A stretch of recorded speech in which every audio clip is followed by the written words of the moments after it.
Welcome back to the Kiwi Wedding Podcast. My name is Lydia. I'm a wedding photographer at Lydia Rachel Photography and your host. Today I'm sharing my beautiful chat with Johnelle. She is recently married and we hear all about her beautiful backyard wedding, and she's also a wedding vendor herself. She is very multi-talented and her services include being a celebrant, an MC and an on-the-day coordinator. So she does each of those things separately or a combination of any of them, and more has people book her for all three for their wedding, which makes so much sense to me to have that same kind of point person running the day and hosting the day as well as getting you married. She has so much incredible wisdom around this, so many tips and advice. This is one you're going to want to send to your MC to listen to, as well as taking on board how you need to prep your MC and on-the-day coordinator. We chat about what to do when you're feeling nervous about your ceremony and your vows, how to plan a day that truly represents who you are and flows really well, and so much more. This is a really insightful chat, so definitely a must listen. Johnelle also has created some incredible resources, including Wedding MC Done Right, a resource that you can use to prep your MC and ensure they fulfill that role in the best way possible. You can sign up to the waitlist for this resource, and I will put that link in the show notes for you. Make sure you hop over to Instagram to see some of Johnelle's beautiful wedding photos as well as her on the job. And you can click through and follow her there too. This is one I know you're going to get a lot out of, so make sure you let me know what you think. Leave a review if you'd like, and enjoy episode 98 with Johnelle. Hi, Johnelle. Thank you so much for joining me on the podcast today. So excited to chat to you all about your wedding and being a vendor as well. Oh, thank you so much. I'm so excited to be on the podcast. You know, I love listening as I was planning my own wedding. So yeah, it's cool to be able to come and chat weddings. So good. So to get started with, we'll talk a bit about your wedding. If you can tell us how you and your partner met, a bit of your story and your life together. We actually met in high school. We can't recall for the life of us who introduced us, even what year in high school we were. We just know that we were friends in high school. And then we stayed in touch for a little bit after high school, but then kind of just, went our own ways. And it wasn't until the end of 2019 that we reconnected through, I don't know, I think I was going through this phase of sharing inspirational posts on Instagram, and he DM'd me one day, and it's just like this light bulb kind of went off. I was thinking, oh my gosh, you're clearly on the same vibe as me, and where have you been the last 10 years? So we got chatting, and then we became a couple in 2020, and yeah, so it's wild to know that we've known each other for so long, but he was definitely friend zoned for a long time. That's so good. Love that, going from like friends to something more. And starting as friends, I mean, I'm sure you get that a lot with everyone you talk to, but starting with friends was the best because I felt like there was no BS. We could just be real, be ourselves, and just put it all out on the table. Yeah, so good. And so you guys were together for a while, then got engaged. Can you tell us a bit about your proposal story? We knew from day one that we would get married, that we would have children. Like literally when I say it was all cards were on the table, they were all on the table. So I knew it was coming at some point. We ended up getting engaged after being together for 2 and a bit years. It was New Year's Day, and we had gone and stayed at a portico on the beach, just in our car, kind of slumming it with the back seats down. And it was the worst night's sleep ever because there was lots of groups of people on the beach partying for New Year's. And so I think it got to about 5 a.m, and Liam said, right, we're going for a sunrise walk, like stuff this, we're leaving. And so we ended up going to Ohiwa. I should have known, but I had absolutely no idea. He was gunning it up this hill so fast, and he was adamant, we have to get the sunrise. And I was thinking, oh my gosh, I've had no sleep. I'm just so tired. And I was probably being a little bit of a brat, to be fair, because I was like, just slow down, man. And so he's a photographer, but he never takes photos of us, never. And so I should have realized when he was carting his tripod and his camera bag up this hill that something was going to happen. When we finally get up there, the sun's rising, he sets up the tripod and the camera and starts taking some photos of us. And it was so windy. And I was looking directly at the camera, and then I see the lights start flashing. And Liam's on his way walking back to me, and I'm yelling at him, like, the light's flashing, why is it recording? And it's all so obvious now, right? But he just keeps walking, just ignores it, ignores me, keeps walking, and then he just gets down on one knee in front of me. And I just burst into tears, mostly at the like, oh my God, I can't believe that this was happening and I didn't see it coming kind of thing. I think I was just so shocked for a little bit. And I'm sure this is quite common that because you're so shocked, you can't even really acknowledge the proposal and be like, yes, or anything. And he's just standing there with this ring box open, like, well, are you gonna take it? You know? So we kept it a secret for a couple of days, just the two of us, and because a lot of our family was away for New Year's and whatnot. And so once everybody came back home, we spent the whole day on the 3rd of January going around and visiting all of our different family members, and then we had a dinner that night. And so it was really nice being able to have a couple of days of being engaged to ourselves and then being able to go and tell everybody all at once as well. Oh, so special. Love that story. It's, yeah, so funny that it's like, it seems so obvious when you look back. And then, I think a lot of girls forget to say the actually yes part. They just kind of leave them panicking for a little bit. So had you been one of those girls that always dreamed about your wedding? Did you know what you wanted? You'd obviously been working in the industry for a little bit, but yeah, did you have a specific vision in mind? What were those kind of first steps, finding a venue, all of that? Yeah. So when we got engaged, I wasn't a wedding celebrant yet. So I hadn't been in the industry at all. I'd emceed a few friends' weddings, but I didn't really have, much experience with weddings.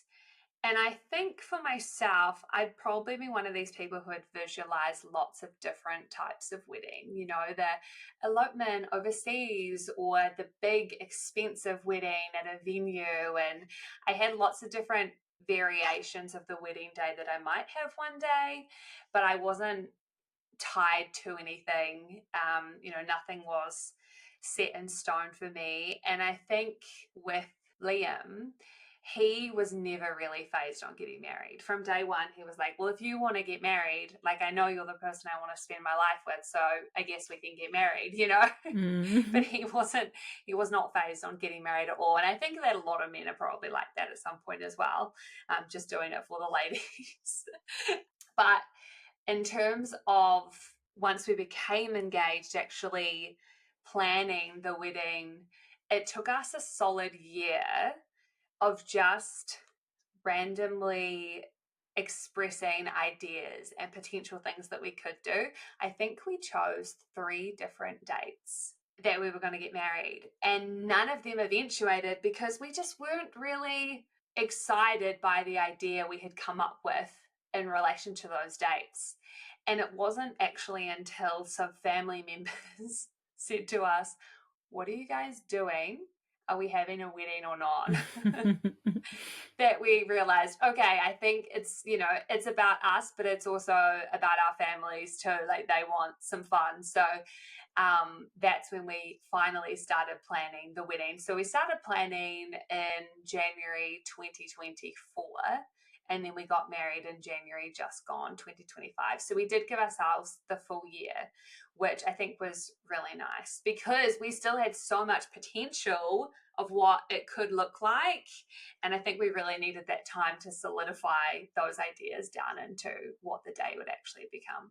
Yeah, so did you end up looking at a few different venues, or what did you land on there? I think from the start, we've always been quite, I want to say, conservative with our money and trying to be responsible as well. And so we thought of the different types of weddings we could have, and then we obviously thought of the different budgets that would come with those. And it was very much a question of, do we want to spend that much money on the day?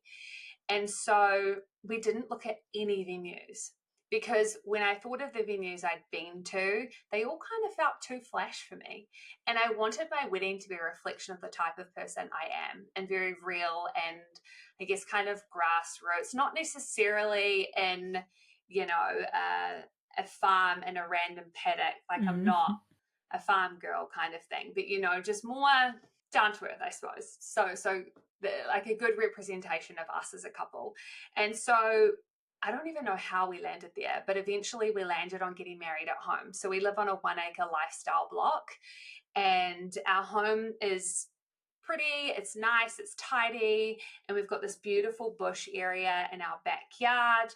And then in the front of our property, we have a paddock, which has got lots of very poorly established fruit trees. So it was an orchard when we purchased the property, but where we live, the climate is too cold that pretty much none of them fruit. So we thought, okay, we could use the orchard to have the reception area, and we could use the bush in the backyard to have the ceremony.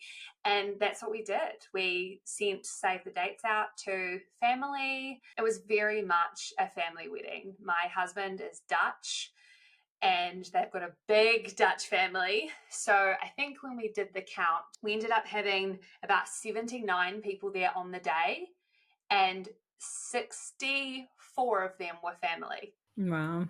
Yeah, so it was a family wedding. Yeah, so cool. Quite special to have it at home as well. Yeah, you've mentioned a few things there, but yeah, what were your kind of top priorities, the most important elements of the day for you? So there's two main things that stick out for me. The first thing is the food. I wanted people to be full. I wanted people to be full, and I wanted people to love the food, and it be food, again, that reflects us as people. And I didn't want this fancy menu that I would actually never eat again. I wanted stuff that I would happily eat, every Friday night for dinner. So we were very lucky in that I have a friend who is a chef, and she owns a boutique fish and chip shop in Rotorua. It's called River's Catch. And when we first got engaged, her and I were just newly friends. So I probably had no right to ask this, but we were just newly friends. And I said to her, I want you to cater my wedding. And she doesn't do catering, right? She's got her business. That's what she focuses on. And she goes, yeah, babes, I'll do it. No worries. And so 2 years later, she did our wedding. And so we had the most delicious food, fried chicken, we had bao buns, we had pulled pork, we had calamari, we had grilled halloumi with like skewer, zucchini type things, lots of seasonal fruit and vegetables. And it was just good. Everybody raved about the food. So that was the first thing. And then the second thing was the vibe. I think there's nothing worse than going to a wedding, and after the ceremony, you've got nothing to do, and the rest of the night's just boring until everybody gets drunk. So the vibe for both of us was important. We wanted to create little spaces where people could hang out and relax, and then also have games and activities going on as well. So we probably put the most effort into our cocktail hour. We had people playing Kiwi cricket in one of our other paddocks, and it was a really fun day out for people. So good. I love that. Both really important parts. Yeah.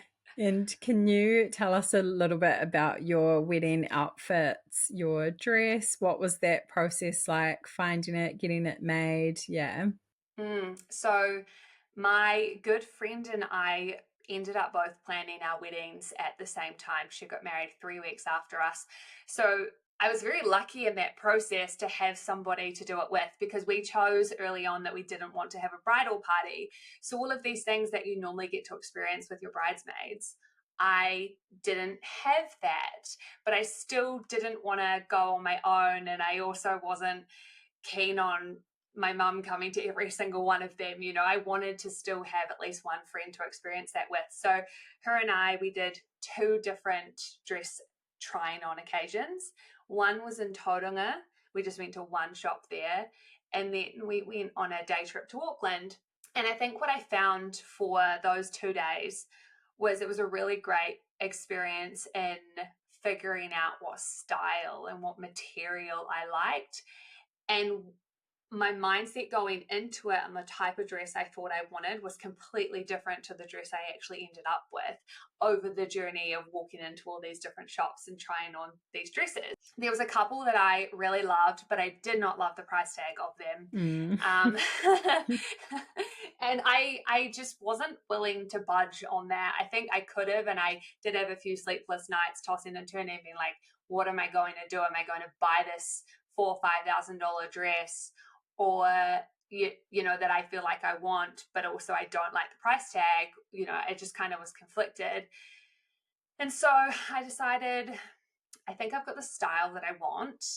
Let's have a look online. And I ended up finding this beautiful dress on Facebook Marketplace. And my friend and I drove to Kitty, and I tried it on and it was gorgeous. However, it was too small by a solid like hand width. It did not zip up at the back. So I left thinking, okay, well, back to the drawing board. What are we going to do now? And a week later, I woke up and I was just so over the brain space that was being taken up by this dress. And by this dress, I just mean any dress. And the decision fatigue of choosing a dress for me, it just felt like it was taking up way too much of my time. So I contacted the lady in Kitty, made her an offer, and just trusted that a seamstress locally would be able to make it fit me. And so, yeah, we made a deal. She was happy for it. I ended up getting the dress for $1,000. Amazing. And she paid about $4,000 for it.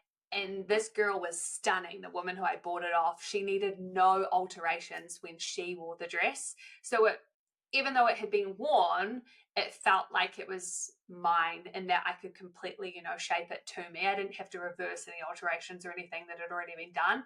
And then so the alterations cost me maybe $250. So altogether, $1,250 dress. I was happy with that. Yeah. Oh, so interesting to hear that process. I think a lot of people will relate to that, feeling like such a huge decision, and just getting that fatigue over it can be the mental capacity. And I'm not that woman, you know. I dress very casually, very chill. I've got my typical day-to-day style, but I did want to feel elevated and I wanted to feel beautiful, but I didn't like how many months it took in my brain trying to figure out what one I was going to go for. So in the end, I don't necessarily think that was the dream dress for me, but I just wanted to not have to think about it anymore. Worked out. Yeah. Oh, so good. And you mentioned not having a bridal party. Can you chat to us a bit about that decision and why you did that? Yeah, definitely. So there's a couple of things. The first thing is that I absolutely knew who I would have as my bridesmaids. I knew who they would be, and there was no question in my mind whatsoever. My husband, however, had no idea whatsoever.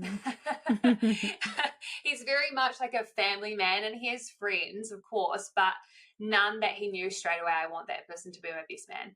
So that was one of the things that was challenging for us is, you know, well, if I want to have 3 of my best girlmates beside me, does he have to have 3 people, and is he just going to ask 3 random people or 3 family members? You know, it wasn't clear cut for him. So that kind of posed a challenge for us. And then the second thing was, I've always felt really weirded out by having a bridal party who, for the most part, have partners who then come to the wedding as guests but are completely left out and on their own and just have to sit or hang out with people who they don't necessarily know because the love of their life is up supporting me in my day, you know. So for both of us, that dynamic felt really strange, and we wanted our best friends to be able to be with their partners on our wedding day. And so that ultimately is why we decided to not have a bridal party, because we thought I didn't really want to put my friends through that. I was like, you should be with your partner, you know, when you go to a wedding. So just still hang out with me and know that if we were doing it, you are that person, but I'm going to save you from it. Yeah. I love that thinking. It's cool for people to hear as well. And yeah, you do think that sometimes, or it's nice when people like let the partners sit with them at the head table or whatever it is, or even like come along to the bridal party photos if they're not like friends with the rest of the guests. But yeah, not having one saves a lot of admin and money as well. Oh So my gosh. And again, like the budget for us was really important. So that helped too, is that not having that extra expense, but then also not having to consider, well, do we say, hey, do you want to be part of the bridal party, but you can just choose an outfit of your choice, or, you know, you pay for your own things. I didn't want to have to do that either. And going back to the type of day we were creating, we very much wanted to just be ourselves, you know, and live this wedding day how we live our life. And so one thing that we did, which we were able to do because we didn't have a bridal party, is that we actually walked down the aisle together. I find it really, it's interesting. I want to say I find it really strange, the concept of like a dad giving you away or a person giving permission, but that's not ultimately it. For me personally, I have a birth dad and I have a stepdad, and I love them both equally. And I couldn't, in my mind, figure out a way logistically that I wanted to do it where neither of them got hurt or felt left out. And I didn't want to be in the middle of both of their arms either, because I'm like, no one owns me. No one, you know, you guys aren't giving me away. So I think that having no bridal party actually solved a couple of challenges for us, and that we then just walked down the aisle together, hand in hand, as, you know, partners, and then back down the aisle after the ceremony as husband and wife. And it was just so special, and something that I guess didn't know was going to happen either. So I think for all of them, it was like, whoa, they're walking down together. Oh, so cool. I love that. Yeah, I think it's so fun being a part of a bridal party, but also sometimes more enjoyable just being a guest. And Yes. yeah, I love that you did that differently as well. It's funny when you look into a lot of wedding traditions that are very dated and go back a Yes. long time, like the actual meanings and behind all these things that we do. But yeah, you can absolutely make it your own. So cool. You mentioned your how many guests you had as well, but yeah, how did you find that process narrowing down the guest list? Was that tricky? Oh my gosh. So before we were even engaged, we were invited to a friend's wedding. I was the MC, and Liam ended up managing the bar for them because their barman got COVID, so couldn't do it. So Liam said, I want a job, I'll be the barman. And when we were driving back from this wedding, this was, in 2022, before we were engaged, we actually started writing a list of all the guests that we would have at our wedding, and the guest was at about 160 people. And I just remember in that moment thinking, oh my gosh, this wedding's going to be massive. But then what that did is that gave us a basis to then, over the next year and a half, before we would actually come to sending out invites, slowly cross people off the list, but also release expectations and pressure on ourselves to have certain people at our wedding that we were only inviting out of obligation. So we went from about 150, 160 to then 120 to then 100. And we actually sat at 100 for the whole year we were planning our wedding. But what we did is we did it in phases. So in January 2024, we sent out save the dates to our family members who we knew we definitely wanted there, because one, we love them, but two, also there's probably a bit of that family obligation too. So, you know, certain family members who we weren't really that close with, but we were like, you're family, so you can come. So we sent out all of those, and then we also gave save the dates to a couple of our friends who are really busy in that January season. So we wanted them to, we knew we definitely want this person to be there. You're definitely still going to be a part of our life in 12 months' time. So we'll give you the invite. But other than that, we just left everybody else on the list, but they had no idea that they were going to be coming to our wedding. And we didn't send out the proper invites until about 2.5 months before our wedding. Nice. So that's when the rest of the people got to find out that they had been invited to our wedding. And this might sound really bad, but I actually think this is a great way to do it. There was a few friends who I love and they're my friends, but I didn't know if they would still be my friend, not necessarily in 12 months time, but is this friendship going to last the next however many years? Obviously I can't see fully in the future. I don't know if we're going to be friends forever, but a person told us as we started planning our wedding that they were given advice: your guests should fit into 3 categories: past, present, and future. So there's 3 categories, and they have to fit into 2 of the 3 categories. If they're from your past and they're in your present, amazing, they can come to your wedding. If they're in your present and you think that they'll be in your future, awesome, they can come to your wedding. But if they're from your past, they're not in your present, you don't think they're going to be in your future, don't invite them. So when we got told that, that really helped us to cull the list each time we went through that filter. And so when it came to being about that 10 to 12 weeks out from the wedding and we were sending out the proper invites with all the details, we then went through the last 50-ish people who we hadn't told yet and just decided whether we thought they fitted into 2 categories or not. And so we ended up landing on, I think invites went out to 82 people and there was 2 people on the day who couldn't come. Kind of cutthroat, but yeah, it had to be sounds done. savage in ways, but it's like so interesting to hear that process. And like you just can't have 160 people sometimes, like logistically, budget wise. Yeah. I also think you can't be a people pleaser. You've got to do it for yourself. And I definitely felt after we sent out the save the dates and a couple of months had gone by, so this was our save the dates to our family. A couple of months had gone by and some of them hadn't even acknowledged the save the dates. So I wasn't expecting an RSVP or anything, but not even oh my gosh, you guys have set a date, so cool, thanks for the invite, we'll let you know, just nothing. And so my brain started being like, well, I don't want that person to come. They're not the type of person I want in my life. They all still did come. Yeah. That was my own issue that I needed to work through. I was just being a princess, I think. No, that's so interesting. I don't know if anyone has said that about the, I don't know if you want to call it kind of strategy with the save the dates and the invites timing, but yeah, I think that's a great way to do it. Yeah, good advice. Can you tell us a bit about your big day and maybe a little of the lead up just before it, and yeah, any highlights or favorite moments?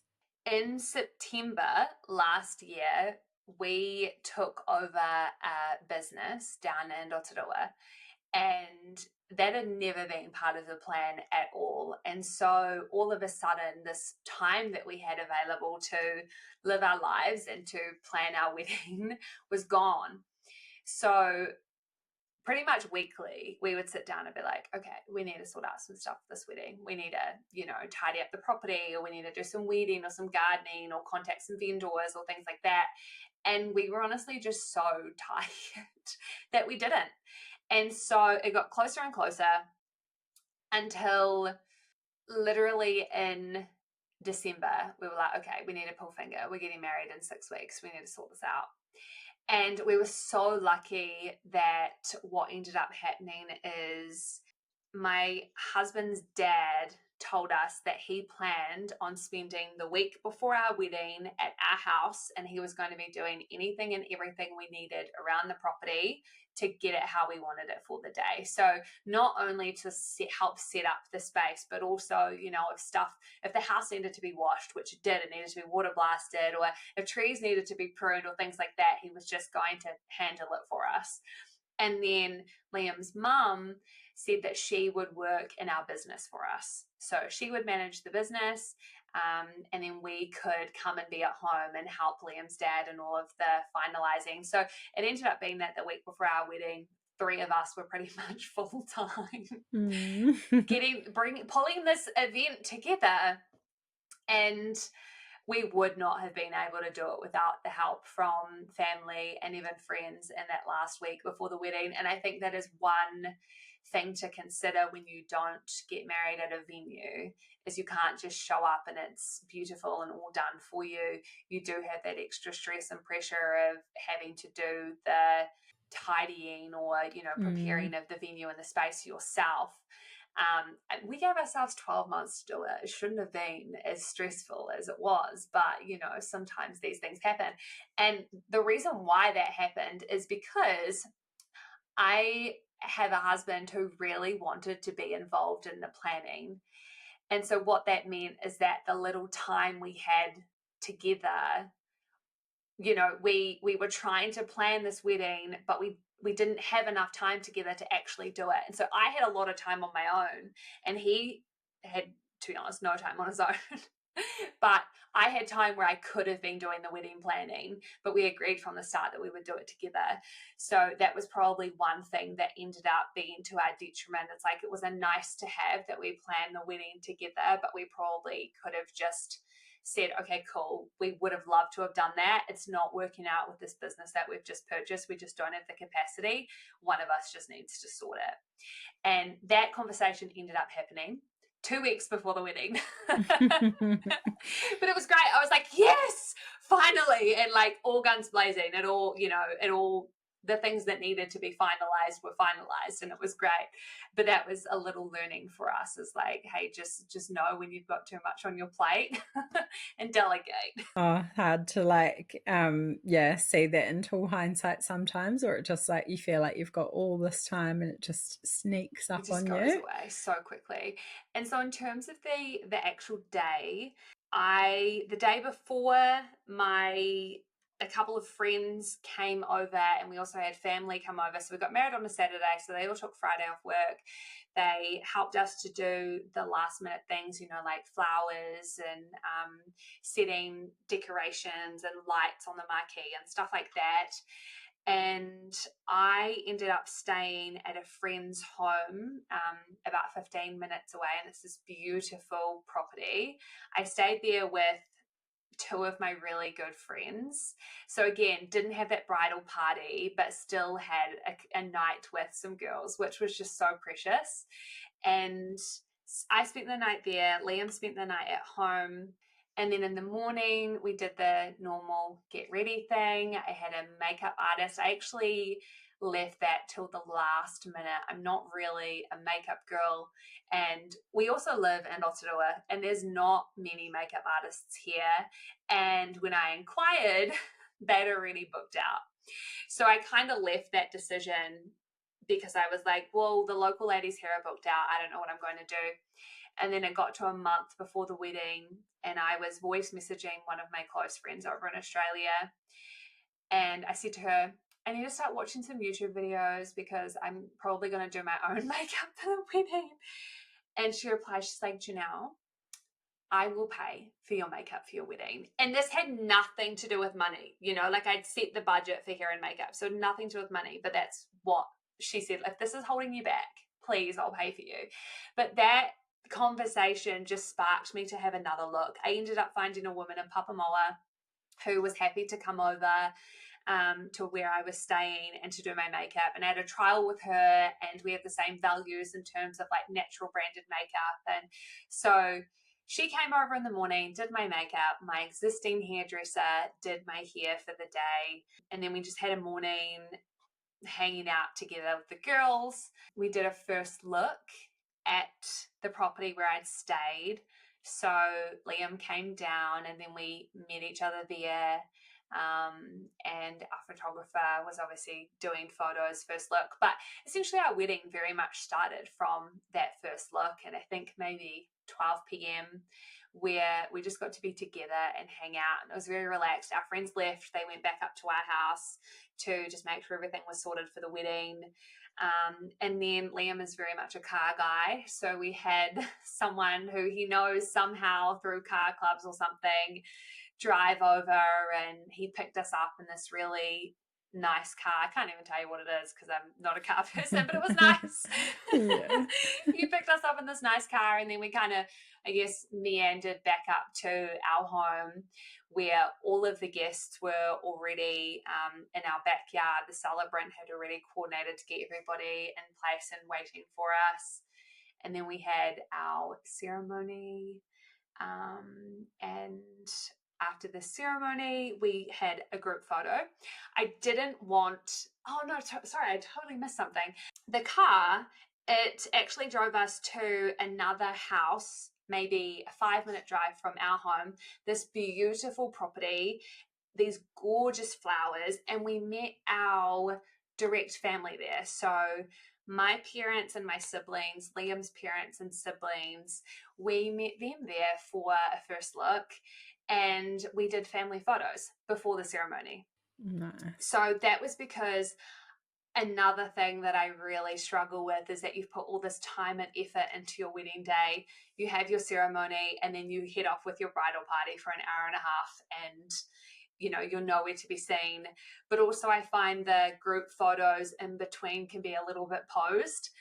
And so, I don't know, there's just certain things like that and Liam too, we just thought, no, we don't want to do that. So meeting with our family before the ceremony kind of gave us an intimate moment together where we then got to have those family photos and just kind of be just us, who we normally are, right? Like, this is the family who we spend most of our time with.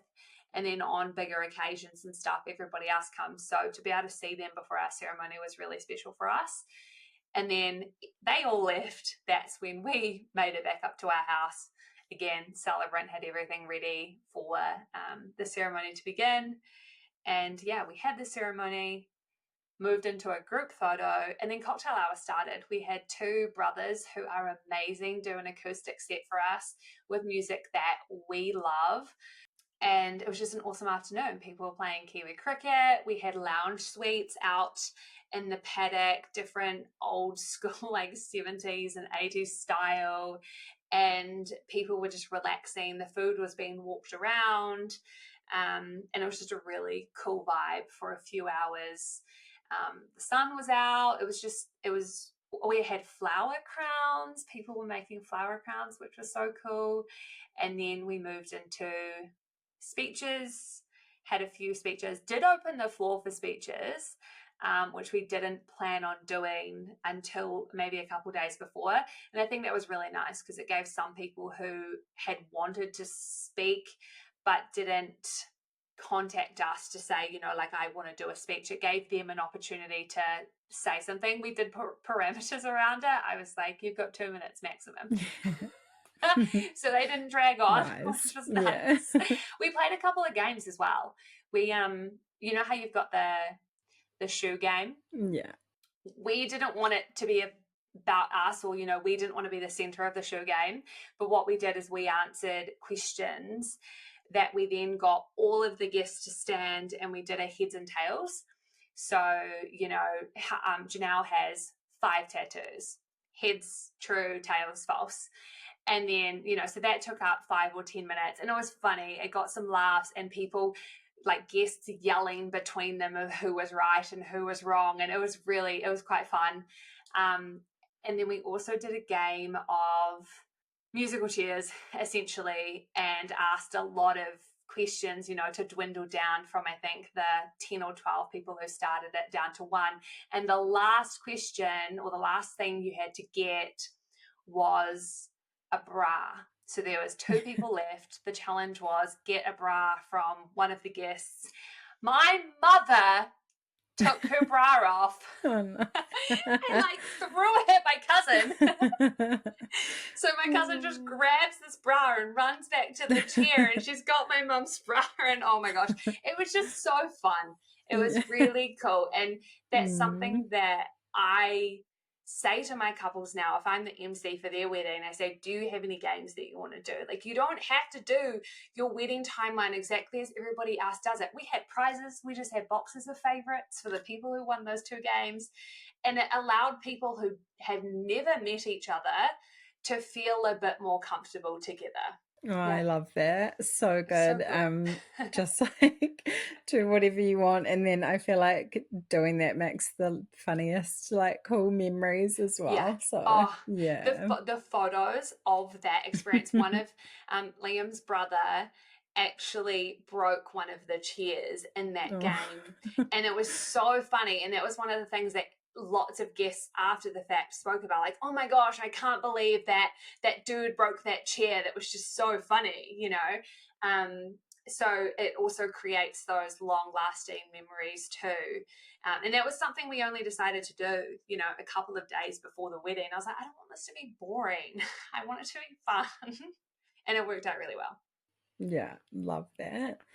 Amazing. Sounds like such a cool day. So many highlights, and yeah, so cool to hear just about doing things a little bit differently, like group photos before and stuff. I think people just kind of think there's this formula sometimes that you have to follow, but absolutely don't. Make it your own. So Yeah, I think it adds to the amount of thinking and logistics ahead of time that you have to do, but it it also then gives you the opportunity for better memories afterwards. And you know, the stuff that we did, we made it very much about our guests and not about us. We didn't want to be the stars of the show. Like, yes, obviously it's our wedding, but we were happy for everybody else to be the limelight in those moments, you know. It was just so fun.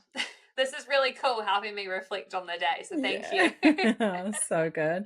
Yeah, it's like all that prior preparation, but then it can flow much better on the day as well. Just like having a first look, not having to go away for Mm, hours. Yeah, yeah. so good. And yeah, you mentioned a few things, even that kind of slightly stressful lead up and stuff. But yeah, was there anything else that was really hard about the whole wedding planning process, or anything you look back on and regret or would do a little bit differently? Oh, okay. So a couple of things. After after the speeches and stuff, we did a quick first dance, and then you know got the dance floor going, and then we did go off for sunset photos. And they were beautiful. That we were so lucky. It was a lovely sunset, so that was really nice. We were only gone for maybe 20 minutes, and we were just down the road, you know, so that wasn't too much of a thing. But we went back and forth the whole year we were planning about, do we want a DJ or do we just use a Spotify playlist? And because we had the two acoustic um, guys playing for our cocktail hour, we thought, okay, cool, maybe we'll just go with Spotify. But it was still very much in my mind the whole time that I did want a DJ. And look, I don't have any regrets about the day, but we have reflected, and something that I definitely encourage my wedding clients now is, if you have a feeling about getting a DJ, get a DJ. Because we had this amazing dance floor that was built on our paddock, and there was these beautiful lights all around it, and it looked so cool, and it was awesome for our first dance when we danced, and then when all the guests danced with us as well for a solid 5 minutes. But then after that, it was just dead. We did not have a dancing wedding, and it was so sad because I love dancing and I just wanted to vibe on the dance floor with everyone. And I think the benefit of having a DJ is that they can say, hey, no one's on the dance floor, let's get some tunes that these age people would really like and get them on the dance floor. Whereas, you know, with the playlist was already set. I was very adamant on not letting people control the playlist, Mm. because I've That been can to be weddings. chaotic. Yeah, I've Yeah. been to weddings where there's an iPad and a playlist, and the same song gets played 10 times, and people get so drunk that they only let you play 20 seconds of a song before changing it to the next one. And I just didn't want that. So we locked the playlist and hid the device away until, I don't know, 10 o'clock at night or so, which at that point, a lot of the older people had left. And so it was just the young ones. So that was fine. But yeah, I definitely think having a DJ would have helped the dance floor to be more utilized and just to keep the party vibe going. The vibe was great, don't get me wrong. We had braziers going, like 3 different braziers. So people moved all the chairs around and they were drinking by the fire and the music was playing, but it wasn't dance vibes. But also that could just be down to the age of guests that we had. You know, it was, again, a family wedding, and a lot of the young people had kids, so they left kind of early, about 8 o'clock-ish. And then the older people, they hung out, but they did not feel like dancing. That was the one thing I would say is, yeah, get better music. Oh, yeah, I like rate myself at curating a good playlist, but there's something about a DJ or a band that just like gets people up, and yeah, it's that reading the room. And I don't know, I think some people think, oh, that's such an easy job. They just basically like pick songs, but it's a talent. Yeah, can appreciate that for sure. And that's fine. They just pick songs, but they pick songs that they know people will dance to. Can you talk to us a bit about the budget, if you're happy to share? Did you have one? Did you stick to it? Did you blow it? Yeah, how was that whole process? So this is really funny. From day one that we got together, Liam thought and would actively say out loud that our wedding was going to be free. And I would always say, you are delusional. Like, no wedding is free. We are not influencers. We do not get stuff given to us for free. It's just not, it's not a reality of our life. And when it came to the budget, we had to think, one, what can we financially do, but also two, what do we want to financially contribute to just one day of our life? We ended up setting a budget of 10,000. So this is so low, right? Like, you know, if you're listening to this now, 10,000 is very low. That's what we set. And what I now have started saying to my couples since our wedding is, be prepared that the week of your wedding, things will come up that you didn't think about or that you had no idea. You know, just simple things have expenses with them that you haven't necessarily budgeted for. And so we set a $10,000 budget. We ended up coming in, and this is ish, because that last week of the wedding, we weren't keeping receipts. We were actually paying cash for a lot of stuff. So this is the kind of a gauge on what I think it was, but it came in about 15,000, which is still very impressive. So impressive. That's like, that's a holiday to Europe, right? That's very, very reasonable for a wedding. And we didn't overly stress about keeping it within that budget. Like, obviously we were mindful and we did certain things to ensure that we could have a low budget. We did BYO alcohol. I haven't drunk alcohol in a year and a half. So my mindset was, if I don't even drink alcohol, why would I pay for you to get pissed at my wedding? I want you to get drunk. People, if that's what you want to do. Yeah, like you do you go hard, have the best time, but I don't want to pay for that for you. So absolutely so that, fair. So that really helped, like saving on the alcohol and obviously saving on a venue. So we didn't say no to things because of the budget as such. If we felt like we wanted it, we got it. Yeah, obviously those things just pop up in the last week or so before the wedding that you didn't really account for. But we're no biggie. We still had the money there. We were just trying to be tight asses, really. Oh, so interesting to hear. It's funny though, because when I did the final count, my mind was blown. I was like, how did this, you know, when you think about all those different elements of the day, how did this, in my panic, cost $15,000? I don't understand. And so then I messaged a few of my friends who have gotten married, and I was like, can you tell me again how much your wedding cost? And then they all told me, and it was like 25 plus. And I was like, okay, Johnelle, you still got a really good deal. Oh yeah, 50 to 60 is more average for like a venue wedding, 100 people these days. So yeah, very impressive. I have a lot of people DMing me and being like, do you have anyone on the podcast that spent like under 20 grand? So share this episode. Yes, that is what you can do, like private property, BYO, all those things. Yeah, it's just like helpful to think about where you can sacrifice or save in, and prioritize in other areas. Definitely. And did you guys go on honeymoon straight away? What did planning that look like? Yeah, so we obviously have our business, and we were so probably naive, and our plan was, we've got to work We have one employee. She's part-time, 2 days a week. The rest It's of the like week. a store, right? Yeah. So it's an organic store. So it's a retail organic store. So like a grocery shop, but we just do organic produce and bread and things like that. We thought, okay, we'll have Monday off. Let's maybe have Tuesday off, and then we'll be fine. I was shattered. So the plan was, let's go back into normal life and then we'll take a break after wedding season, because I literally had a wedding the week after our own wedding. Why did I do that? Like, why did I plan my own wedding in wedding season? I think I've had at least 10 weddings since our wedding in January. Crazy. Yeah. Yeah. So it's been nuts.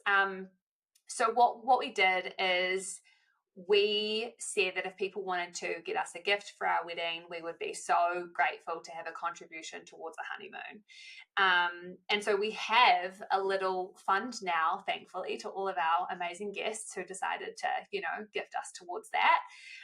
We have a little fund that's put aside, and we would like to do something. We just haven't had capacity to actually plan it. I did sit down once, maybe a month ago, and I started having a look-see. I'd quite like to go up north and do a little thing around there. Could even go to Niue. I'd love to go to Niue. I think that would be cool. But yeah, we just haven't had the space. So I think at a minimum right now, we're planning maybe a long weekend away just to give us a breather. And then maybe on that long weekend away, we'll be able to plan a honeymoon. But that is probably one reflection as well, is give yourself some time off afterwards, even just to relax, because the exhaustion from that last week of pulling the property together and doing everything that had to be done, I was just shattered. And I felt like I wasn't actually able to give my full attention to my business anyway, because I was just so tired post-wedding.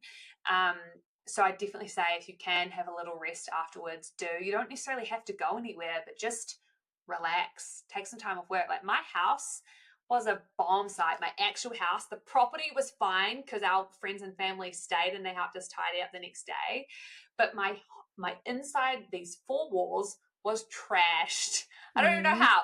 It was just stuff from the wedding, and, like tablecloths and just everything. Dirty washing was everywhere. And I couldn't even do anything about it for a solid week before I felt human enough again to do it. Yeah. Oh, chaotic season for you. Yes. Definitely.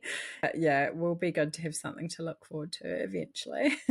Yeah, exactly. We'll start working on it soon enough. And did you have any kind of helpful resources that you used in the planning process, in terms of like inspiration, finding vendors, any kind of like apps, websites you'd recommend? So obviously listening to this podcast is great. I did, when you're listening, you've obviously got your own filter of the type of wedding or even the budget that you have yourself. So what honestly helped me the most was being in the wedding industry. So for the year from when we sent out our save the dates to our actual wedding day, I was a celebrant for that whole year. So I think I did 15 weddings from when we sent out our save the dates to when we had our own wedding. So I got to see in real life other people's experiences, which I know that's not something that everybody could do, but I would try and draw off the weddings that you've been to yourself and really reflect. Like, there was a few weddings that I was a guest at throughout that year. We were planning our own wedding. I had my notes app open during the wedding, and I was writing down things I liked and things I didn't like, and stuff that, we wanted to incorporate into our day. So I didn't really go hard on different wedding websites. I loved the New Zealand wedding discussion group on Facebook. I think that the chats that happen in there are really valuable. You just obviously have to have a bit of time to do some scrolling to read them. Yeah. But I actually think leaning on your vendors is really helpful. Once we chose our photographer, who is a friend of ours, once we confirmed for her to be our photographer, in the first meeting that we had, she went through a timeline with us. So literally from January, a year ahead, we had the basis of a timeline, and then we just kind of altered it and adjusted it as need be, to pull it all together. So sometimes the resources that your vendors have are the best. You know, they're the ones who go to weddings day in and day out. Like, it is their profession. So I would lean on them as much as you can. And leaning on our vendors was really helpful. But then also, again, the experience that I had of those 15 weddings that I got to be a part of and got to go to, that taught me a lot as well. But it didn't only teach me for my own wedding, it taught me for all of my future couples. And even since our wedding, I've been able to advise my couples a whole lot more on like a whole different level. So yeah, I think the experience comes from your own weddings that you've been to or been a part of. And if you haven't been to any, ask your friends or people who you know have been to weddings. You know, I just think those conversations, just talking to Yeah, people, so good. is really good, because you'll learn lots of different little tidbits along the way. No, so good. It's hard to beat that kind of first-hand advice, and then, yeah, chatting to your vendors as well. So good. You've given us a lot of incredible advice already, but is there anything else that you would say, yeah, maybe from a bride's perspective? My little sister just got engaged, actually. And the first thing I said to her, she contacted me maybe 2 days after she got engaged saying, Johnelle, are you free on this date in 2026? So she knew she's definitely the bride who has the vision of the wedding she wants. And the advice I gave to her is the exact same advice that I would give to anyone who's right at the start of their wedding planning journey. It is, do not feel in a rush to invite your guests. They don't really need that long. Like, unless you know they're a super busy person, maybe they travel a lot or their work fills up, you don't have to give them a year's notice, you know. And the reason why I say that is because a lot can happen in a year, whether it's your friendship and your relationship with that person, or whether it's actually your own budget constraints. So I've been a part of weddings where they had booked a huge wedding, 100 guests at a venue, no expenses spared, that they had to actually cancel and lose all of their bonds a few months before because they realized, hey, we've gone way over budget and we actually can't afford this. So I think in giving yourself the grace to not physically invite everyone so far out, but you still plan as if they're coming and that's the number that you're sitting on, but you just haven't committed them to that yet. So that one there is, you know, start like what we did and have your list and get the gauge on how many people, but don't send it out so far in advance. Use the filter of past, present, or future. People have to fit into 2 out of those 3 categories, or else they're not qualified enough to come to your wedding.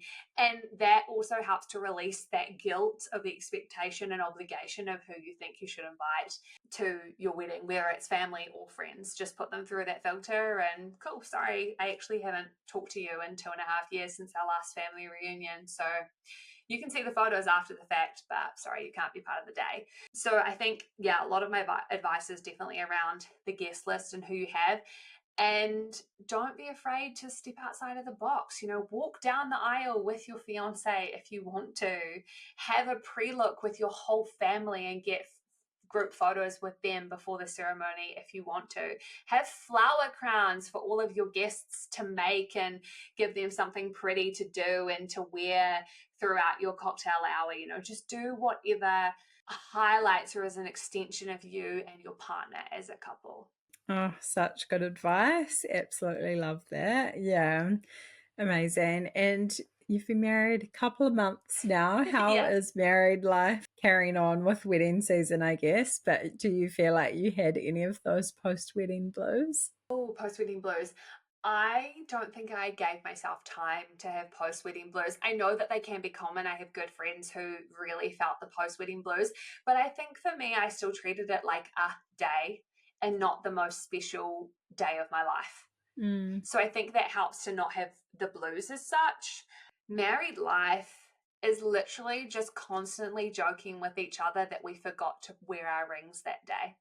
Like, it's so funny. The amount of time I leave home to go into our business and Liam's already been there all morning and his ring is just on the kitchen bench. I'm like, okay, cool. So he's not married today. But yeah, in terms of the relationship and the dynamic, it's just made it more cute or romantic. I've been like, hey husband, how was your day? Like, it's just nothing changes apart from now we have this next level of ways that we like validate each other in our words, you know what I mean? And it's just, and then giving each other shit about the rings, that's it. Yeah. So far anyway. Oh, so good. Love that. Amazing. It's been so cool to hear all about your experience. And I'd love to ask you a little bit more about the vendor side of things as well. Can you just tell us a bit of your background, kind of how you got into the wedding industry, a bit of your journey that's led you to where you are today? Yeah, for sure. So I started my career working in radio. I was a breakfast announcer on a radio station in New Zealand, and I did a solid 5 years of media, which meant that I got to MC a lot of events. And naturally, in doing that, people started asking me to MC their wedding. And so I did that for friends and then a few, I guess, associates as well. And I started to feel like the celebrants I was seeing weren't that great.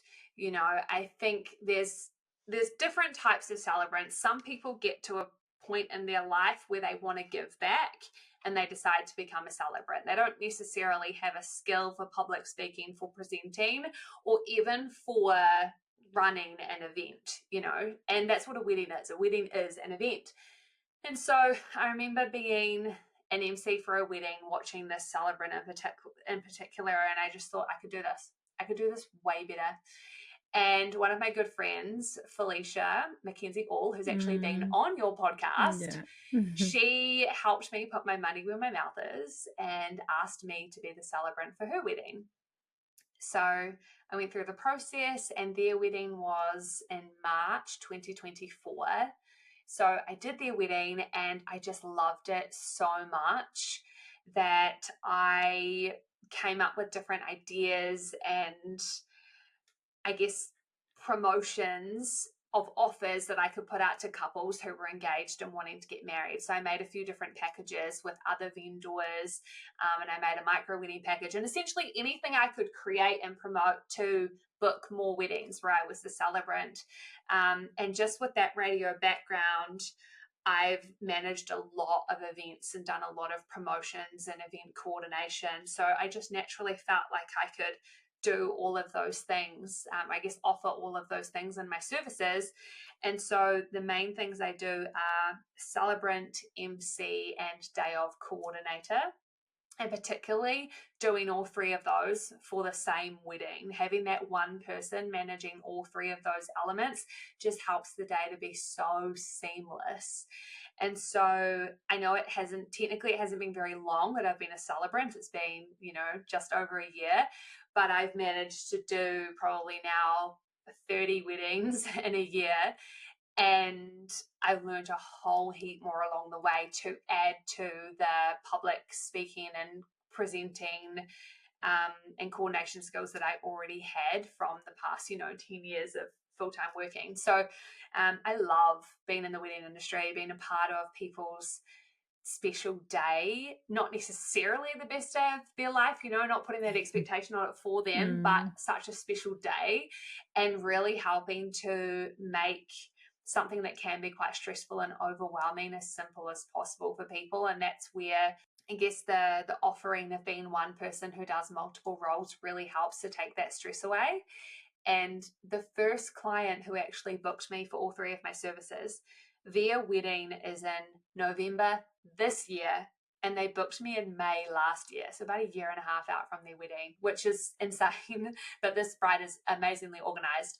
And I asked, why did you book me? And she goes, it was an absolute no-brainer to have one person to manage the whole day and to do the ceremony and then the reception, and also be making sure the timeline's running to time, and any challenges and problems are just being solved. It's just such a no-brainer, and that's really stuck with me, because the weddings that I've been able to be a part of, where I've done even just celebrant and day of coordinator, or all three, it seriously is so handy having one person to be able to manage such key roles and as part of your wedding. Because again, your wedding is an event, so you want people or vendors who know how to do events and still know that it's your wedding day and it's real life, and it's not a show, but they can merge both of those two things together. Oh, so good. You sound like the absolute perfect person for the job. And those roles are like arguably some of the most important on a wedding day. And yeah, just keeping things, I mean, obviously the actual getting married part with the celebrant, but keeping things to time and keeping people entertained and everything. So yeah, so cool to hear about that. Sounds like you've got some amazing experience, and totally makes sense just getting one person to do all of that, just be across the whole day. So good. Touching on a bit of the ceremony, do you recommend people write their own vows, and do you kind of help them, maybe talk us through a bit of that sort of ceremony prep? Do you guide people to do this? So when it comes to the ceremony element and vows, I definitely encourage couples to do their own vows. And vows don't have to be this, I swear to you, or I vow to you that I will give you my heart forever. Like, that shit's boring. In my vows, I promised that I would always give my husband attitude, because that is who I am and that is who he's marrying. And he promised that he would stick around even when my farts are really bad. Like, vows should be real, And so I absolutely encourage people to do their own vows. And I also say, like, these are real life. What you should do as you're leading up to your wedding is get a note open in your phone, and anytime something happens that's cute or that makes you smile, or if she makes your lunch every day and you love opening up the lunchbox and just knowing that you're always going to get something yum and you never have to think about it. Like, I know that sounds kind of like a lame example, but that's a really cute thing to put in vows. Like, I promise to always make your lunch for work, or things like that, and so you just use this notes app and you just record and dot all of these things down. And then closer to the time, you can kind of formulate it. And I have a template that has about 15 different styles of vows. And so that's where you could do, for instance, the first half of your vows can be those personal, those real life things. And then the second half can be, if you want, where you say, like, I promise to always this, or I promise to that. And then what that does is it gives you both the freedom to do your vows how you want, but then it still makes them intertwine really well together and align well with one another. So I let couples do their vows for themselves and on their own, and then I get them to send them to me, and I tend to time them just to make sure that they're, if one's 10 seconds long and the other one's a minute, okay, cool, one of you might want to shorten and the other one might want to go a little bit longer. But for the most part, once I've given that guidance that I've just shared here now, and actually the journey of creating your vows, they tend to, by the time they get sent to me, they tend to be really on point. And from there, what I normally do, which, is different for every celebrant and their services, but I normally print the vows and put them into vow booklets and just bring them on the day of the wedding. So I say, cool, these are awesome, approved, essentially. Not that I would ever not approve someone's vows, but like, these are good, these have got the sign off. You don't have to worry about them anymore until on the day. So I've definitely had couples who planned on doing their own vows, and then as it got closer and closer to the day, they freaked out and they thought, I don't have anything, I can't think of anything, I've just got, can you please just do the vows for us? And in that instance, I absolutely do the vows, and then just share, I've either got a couple of different options, or I just make something up, and it just feels good based on what the couples told me about themselves throughout the ceremony creation process. But I think that's one thing to be aware of. If you're planning on doing your own vows, the more time you can give yourself, even just to start jotting down those things in advance, will help you closer to the wedding to not freak out, because there's nothing to freak out over. I think sometimes in the movies it makes people like, oh my gosh, is that how they have to be? I don't know how to do that. They don't have to be like that at all. And like, please don't let them be like that. Let them be real. So good. No, I love hearing about that process a bit more, and touching on the like freaking out a little bit. I think a lot of couples are quite nervous around the ceremony part of the day. They might not be confident speaking publicly, standing up in front of everyone. I know you are a confident queen and have some, amazing content you put out around that. But do you have any tips for people just right now on how to stay calm and, feel really confident on the day? The biggest thing I say to people pretty much at every single rehearsal I have is this is real life. This isn't a show. Because I think what freaks a lot of people out and makes them really scared and nervous is feeling like I've got to be perfect. I've got to get it right. And I say, go slow, allow yourself to feel each line that you're reading out loud. And when you're standing up there, yes, you've got your friends and family watching you, but they're there because they love you. They want to share in this moment with you. And what really helps is I tell couples just to focus on each other. I always encourage that they hold hands, get someone else to hold your flowers, hold hands, get nice and close to each other. Half the time the guests can't even really see me because the couple's right in front, but that's amazing because that helps them to feel a lot more relaxed.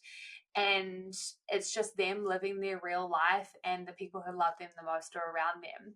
So the best ways to ease those fears is to remember this is real life, to just go slow, to take your time. If you're feeling emotional, let the tears come out. It doesn't have to be done so fast. Like, yes, there's a timeline, but it doesn't matter if you're a couple minutes late because you couldn't get your vows out because you got a bit choked up. That is cute. And that is the stuff that your guests will remember. They will remember, oh my gosh, Liam got real emotional when he was reading his vows. And Johnelle's such a hard ass. She just read her vows so well, but she didn't even cry. Like, people remember that stuff. It's just allow it to be your real life. And I actually have one couple who got married in February out at Pukahina Beach, and the bride wasn't there when I said this, but the groom was so nervous and he was really worried about the wedding. And I simply said to him what I've said on here so many times, like, hey, this is your real life. Just remember that this is just a day that you'll look back on that was real. It doesn't have to be a show. You're not putting on anything for anyone. And after the wedding, after I'd sent, a follow-up email to the couple, the bride replied and she said, hey, I wasn't actually there for this, but my husband said this really helped him get through the whole day. Just remembering, hey, this is your life and you get to live this day and just enjoy it. Love that. Such good advice. Touching on the MC side of things, how important do you think is a good MC? I think people kind of choose one of their friends, which is totally fine, and someone that's like funny or just like, I don't know, an uncle or something. But I love when there's a professional doing it, or someone that is kind of skilled in that area. So can you tell us a bit about what makes a good one? Yeah, sure. So the biggest thing when it comes to being an MC for a wedding is just being prepared. And I think that's as much on the MC as it is on the couple or the person who's doing the majority of the planning for the day. I have no problem with asking a friend or a family member to be your MC, but it's your job to prepare them to be the best they can. And then it's also their job to acknowledge, hey, I'm being given a pretty big responsibility here. I need to take it seriously. But obviously you want to have fun in the moment, but take it seriously in the sense of fulfill the role. So for me, the MC, they take over from the celebrant, they carry on the flow of the day. Everybody is listening to the person that's behind the microphone. You tell them when it's time to go and sit down for dinner if you're having a sit down dinner. You tell them when the bride and groom are getting up now to do their first dance, when the cake cutting's happening. You're essentially just telling everybody what's happening next. But then you've got a real good opportunity to fill in bits and pieces as well with personality about the couple or about the bridal party. Something that I love doing when I'm emceeing is I ask for everybody who's doing a speech, and then I get either the bridal groom in the lead up to the wedding and like the preparation phase, I get them to give me a sentence about that person who's speaking. So, how do you know this person? How long have you been friends with them? Is there a funny story that I can intro them with? So that works really well. And obviously, sometimes I've got super introverted brides and grooms who they don't want to be the star of the show. They want the formalities to be as straightforward as possible. But what that does is it makes it really rigid and also kind of awkward for the guests, So what I would do then is at the wedding, I get someone to point out to me who the people are who are doing speeches, and I go and I literally talk to them. So with an MC, your job might start at 5:45 when you're telling all the guests to sit down, but really your job actually starts at 4:30 once cocktail hour starts, and you're going around and prepping information from the guests who are doing speeches.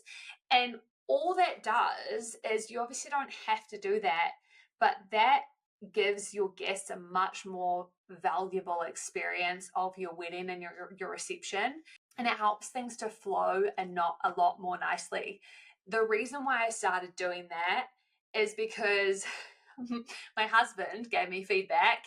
The wedding that we went to in 2022, when we drove home, and that's where we first came up with the original iteration of our guest list, he said, "Hey, I just noticed," something along the lines of, every person who did a speech, you got up afterwards and you said something along the lines of like, "Thanks so much, that was amazing."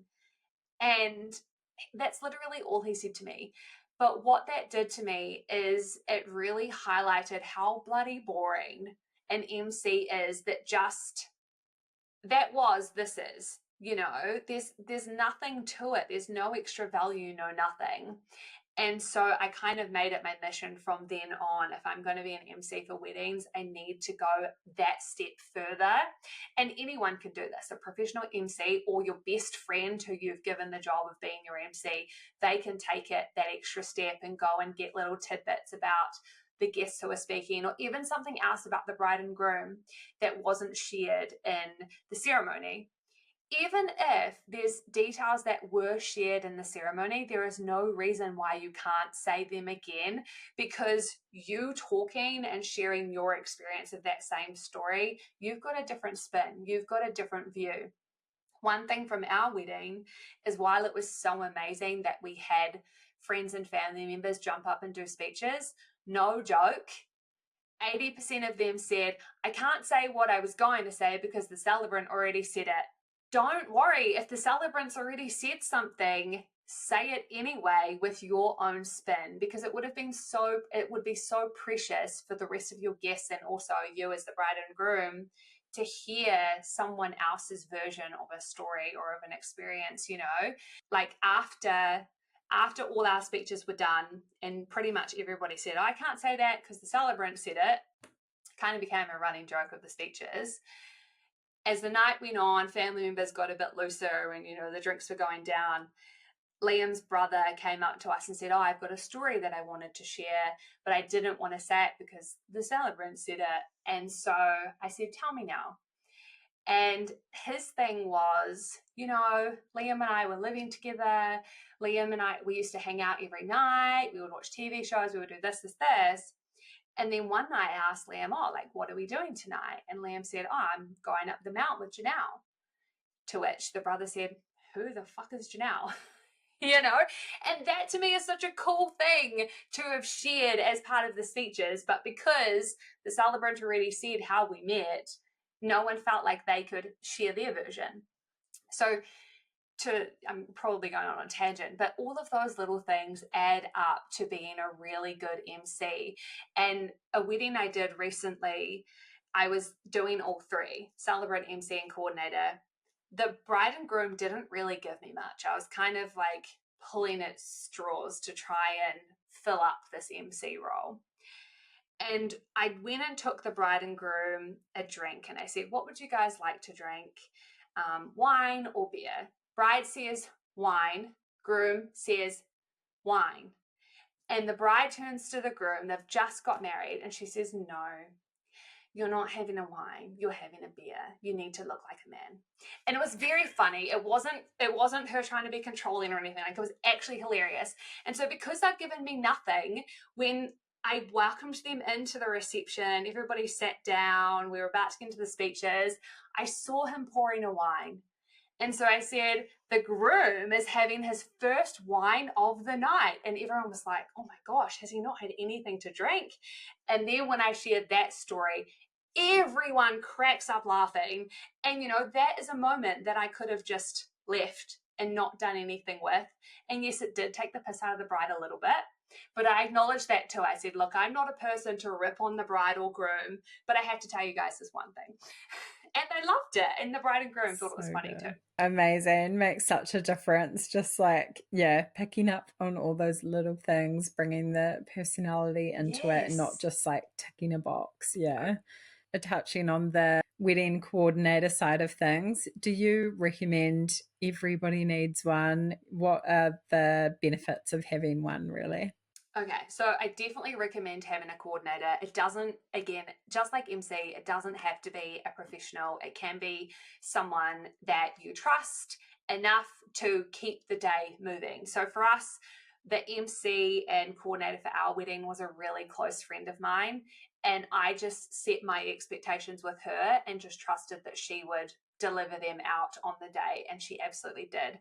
So my advice here is exactly the same as MC, is that you prep your MC, you prep your day of coordinator. They can be anyone. They just have to be someone who you trust to fulfill on what you've told them to do the job and to do it right. I have some resources that I'm bringing out to do with helping prepare for that MC role and preparing for that day of coordination role. So it's pretty much plug and play. A person who's never MC'd a wedding before, a person who's never been a day of coordinator before can do it for their best friend's wedding or for their cousin's wedding kind of thing. It's very much down to the bride or the groom being able to prepare that person properly for the role, especially if it's not something that they do all the time, because you can have people who can talk shit. You can have great MCs, but they don't keep things moving and the wedding ends up being 2 hours late because they've just bantered so much on the microphone. That doesn't make a good MC. So day of coordination is so handy because what it does is it allows you to not have to think about your timeline on the day. You're essentially getting someone who you trust or a professional who you trust to come and tell you, hey, we're about to get into reception. I'm going to come get everyone to sit down now inside. So you guys will be welcomed in 5 minutes, okay? So if you just get your bridal party, hang out outside, have a drink, as soon as you hear the music, walk on in. They're just helping move the day forward so that you don't have to think about what's next. Yeah, so good, so valuable. I think there's so many people that are like, oh, I'm just really chill, relaxed bride or whatever. And I'm like, you can be that, but be like super, super organized and prepped beforehand. And then on the day, you can tell. And such an important vendor. I think that aspect is actually less about you being relaxed and chill, and it's more about helping your guests to know what's happening, because they show up to celebrate you, but after your ceremony they've got no idea what's happening. So it's up to the coordinator and the MC to work together to tell. It's like you're herding sheep. You literally tell them where to go, when, what's happening next, and hey, you guys are being too rowdy, we've got the next speech coming up, but in a fun and enjoyable way. And finally, I think we've touched on some of this, even just hearing about your own day, but any other kind of advice from you or tips around the timeline and just, planning the most enjoyable day possible? if you're not having a professional day of coordinator, lean on your photographer for your timeline first. Is that correct, Lydia? Do you provide services of the timeline as a photographer yourself? Yeah, I mean, I get my couples to fill out a big questionnaire, but yeah, I advise them on the timeline, and I'm thinking about all those things and how a day flows as well, but also like when the best lighting is that you want to do photos, or factoring in that sunset, whatever. So yeah, we have one of the vendors that's there pretty much the entire day, so I can definitely help with that. And that's why I say go to the photographer first, because they'll give you their version of the timeline based on what's going to get you the best photos at the end of it. And that's what you want. That's what you're paying a lot of money for when you choose to have a professional photographer. So lean on them for that. So I would get a template of a timeline from somewhere, and then decide, are you having a first look or are you not having a first look, and then build the rest of it out from there. I also have a couple right now that have just found out that they have to have music off, lights on by 10 p.m., which for them is really disappointing because they wanted lots of dancing time. So now we're kind of reverse engineering their timeline to help give us a ceremony start time that allows them maximum dance floor DJ vibes, knowing that things have to be off by 10. So, going back to what you said earlier, you've got your 1 to 2 things that are the most important for your day. Once you've got a general template, keep those 2 things in mind and make sure that there's time in that timeline set for them to be the priority, and then just fit everything else around it. We didn't do a sit down dinner because I didn't want the formality of that. We just constantly had food going around. We had a few different types of food for canapes for about an hour and a half. And then we had a different type of food that was a bit heavier, was clearly like, this is your dinner, going around before and in the break of speeches, so everyone knew, okay, cool, this is dinner time. But yeah, that timeline, I normally do it 3 months out from the wedding with my couples, but you could also do it from day one, like what Liam and I experienced with our photographer, 12 months out, just to give you that ish guide. But yeah, just finding templates. And like I said, I've got them, but also so do photographers. So it's completely up to you. Amazing. It's been so good to chat to you today. I think, you've given so much wisdom and just nuggets of gold. It's going to be so helpful for people. But is there anything else you want to add as we wrap up? I just want to thank you for creating this space for Kiwis who are getting married, because a lot of people aren't event people. And like I've said multiple times, your wedding is an event, and it's very stressful for someone to all of a sudden get a ring put on their finger and now they have to become an event coordinator or a wedding planner. And it's not natural to everybody. So you creating this space gives just a different insight into a world that a lot of people have never experienced until they get that engagement ring on their finger. So yeah, just kudos to you. And also thanks for having me on as well. Thank you for coming on. So good. And so happy to share your story and experience. So thank you.